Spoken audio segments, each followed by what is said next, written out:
যিশুৱে মোৰ পাপৰ বাবে কতনো যাতনা সহিলে, যিশুৱে মোৰ পাপৰ বাবে কতনো যাতনা সহিলে, হাতত গজা ললে ভৰিত গজা তোমাৰ মোৰ পাপৰ বাবে, হাতত গজা ললে ভৰিত গজা তোমাৰ মোৰ পাপৰ বাবে। মহান ত্ৰাণকৰ্তা প্ৰভু যীশুখ্ৰীষ্টৰ মধুৰ নামত অভিনন্দন।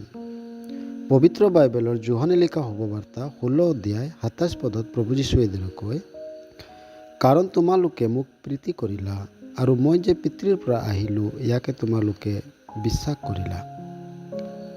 প্ৰভু যীশুৱে সেই শিষ্যবিলাকক এই কথা কৈ আছে যিবিলাকে তেওঁক বিশ্বাস কৰি নিজৰ জীৱনত তেওঁক প্ৰভু ও মুক্তিদাতা ৰূপে গ্ৰহণ কৰিছিল। তেওঁবিলাকে প্ৰভু যীশুক বিশ্বাস কৰাৰ দ্বাৰাই পৰিত্ৰাণ ও পৰিত্ৰাণৰ নিশ্চয়তা লাভ কৰিছিল। প্ৰভু যীশুৱে সেই শিষ্যবিলাকক কৈছিল যে পিতৃয়ে তোমালোকক প্ৰীতি কৰে। পিতৃয়ে শিষ্যবিলাকক প্ৰীতি ৰখাৰ কাৰণ হৈছে এইটো যে শিষ্যবিলাকে প্ৰভু যীশুক প্ৰীতি কৰে আৰু তেওঁক বিশ্বাস কৰে যে প্ৰভু যীশু পিতৃৰ পৰা আহিছিল।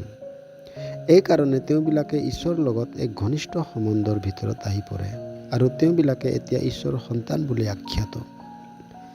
তেওঁবিলাকে ঈশ্বৰক পিতা বুলি সম্বোধন কৰি সাহসেৰে তেওঁৰ ওচৰত যাব পাৰে। জীৱনত দুখ কষ্টটো আহিব, কিন্তু তেওঁ আমাৰ চকুলো মুচিবলৈ সদায় আমাৰ লগত থাকে। এনে মহান প্ৰেম প্ৰভু যীশুক বিশ্বাস কৰাৰ দ্বাৰাই আপুনিও আপোনাৰ জীৱনত পাব নিবিচাৰেনে?